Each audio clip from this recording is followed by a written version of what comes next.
now only 5 months away from the first political convention of this presidential election year, and still, many voters on both sides are not exactly thrilled about their choice of candidates. So, who would you like to see running? Probably Mitt Romney. Pretty easy, Mitt Romney. I'd love to have seen Joe Biden running.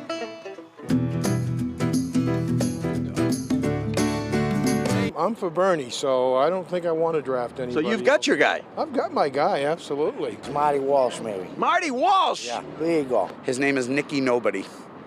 Now, you've seen the signs that say nobody for president? Well, that's him.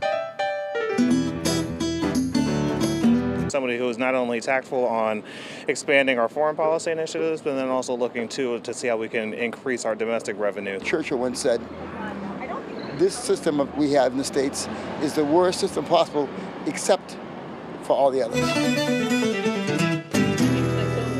Yes, that is Ron Kaufman, by the way. And that was just random. He was just in the streets, in front of the street. But my favorite one was the guy that yelled, Matty. Matty Walsh. Right out of Central Casting. You know Marianne, you know Pat. Go ahead, let's start the conversation. So what does Donald Trump have to do to win the 11 electoral votes in Massachusetts? Or I should ask, can he? Well, look what he did in the primary. He won all of Worcester County, about the most conservative part of the state, Democrat part of the state. He's going to continue to take from lots of different places. I think the Democrats would argue with you on that particular issue. Okay, but my point is, if you look at what he's done across Massachusetts, the guy won, as we talked about the other day, almost everywhere. There was a lot of Trump Central Mass, Western Mass, Boston. We're not going to argue about whether that's Democrat or not.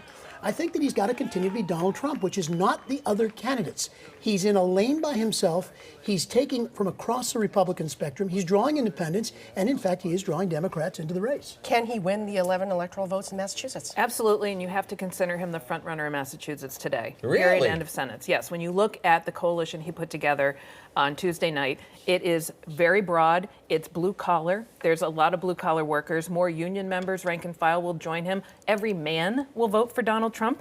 And if you expand upon that, and it's open, and you look at all the people who changed their registrations. 20,000 Democrats changed their registration to be able to vote in the Republican primary. Not an easy step. That shows you commitment. Yeah, you walk in the booth in November, you just do it. But on the other hand, Hillary Clinton, raw numbers, got twice as many votes as Donald Trump. Correct. On Tuesday.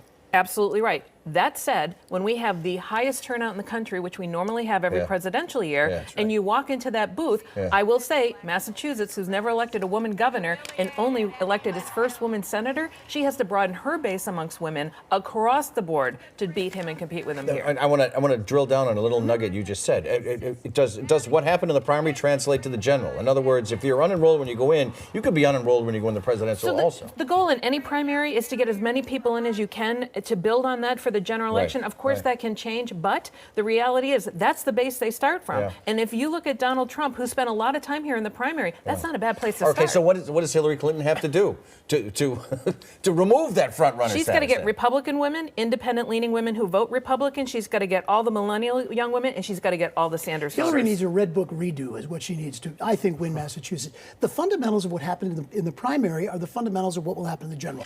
Donald Trump is not the establishment. Donald Trump is not Washington. He is not the Clintons or the Bushes. That's the one thing that this election will be about. And his line is going to be consistently, if you want things the way they are, vote for her. So if you want to change, vote for me. There were, I think, over 300,000 people that voted for Bernie Sanders on Tuesday. Who's going to have to fight harder for those votes, Donald Trump or Hillary Clinton? Hillary Clinton, again, largely men, okay? The Sanders-Trump voters are the same people, exactly same issues. They're just debating about who has the better solution. In the fall, it's a choice, and it's a choice between two people that they see who can get things done, Donald Trump and Hillary Clinton. If you went to rallies for Trump and Sanders in New Hampshire or any other state, you would be surprised how many people you'd meet at a Trump rally who say, well, I'm for Trump, but I could vote for Bernie, and vice versa. All right, let's bring in Mitt Romney, or was it Hit Romney this week? Mitt Romney attacked Donald Trump aggressively this past week. Is he keeping his own options open, Marianne, or is it just in case? Of course he is. I mean, we've been talking about this for months. Mitt Romney would love to be the white knight that rides in and saves the Republican Party. The fact is Donald Trump got more votes in Massachusetts Tuesday night than Mitt Romney did in 2012 when he ran for president and he was the governor here. So I just briefly, I would say Romney enabled Trump. And he never said anything when Trump was criticizing Barack Obama as someone who was not born here, shouldn't be president, then got his endorsement. He has not a leg to stand on today. Trump's not shy of a fight, so You think? Yeah, right. Listen, I would love to see Mitt swoop in and save the day here. Here's the problem: Mitt Romney standing up there this past week to defend Donald Trump, the ultimate establishment guy, is like Leonardo DiCaprio confronting the bear in The Revenant.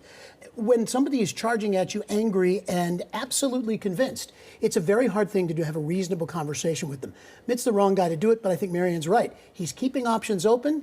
I don't think. And remember, The Revenant did not win. Right. Spotlight won. They want to hand him the nomination, and then he'll do it. The two major voices missing in last week's primary were Governor Charlie Baker and Senator Elizabeth Warren. Did they make the right decision? Should they have weighed in? Let's start with you, Patrick. Well, Governor Baker's voice has been, I think, clear. I mean, he said again and again this past week he will not vote for Donald Trump. You know, he doesn't have to say who he's voting for. I think what he said very clearly is, I'm not voting for Trump, and I don't like Hillary. So who he votes for doesn't matter. He's not going to get back involved in this thing. Marianne, what about Elizabeth Warren? Should she be opening her mouth and saying something and telling her folks who really, really support her who she supports? I think at some point she will, and I think the value in Why Elizabeth... Why is she waiting? You know, great question for Elizabeth Warren, but I think her value at this point will be trying to bring those Sanders voters over to vote for Hillary Clinton. If she can do that, it was well worth the wait. She's waiting for Hillary Clinton to get through the FBI primaries, which is this is another fight. Okay, hold on. I was wondering if that was going to come up. This is Your another nominee fight. is Donald Trump. Do you have to do that to me? I have no response other than to say, I'll take other than that I can any say, day. brilliant. Brilliant. We are not going to build a wall here on the desk. Our desk will Great never have a wall. wall. A great wall. It'll be a great wall. We'll be right back.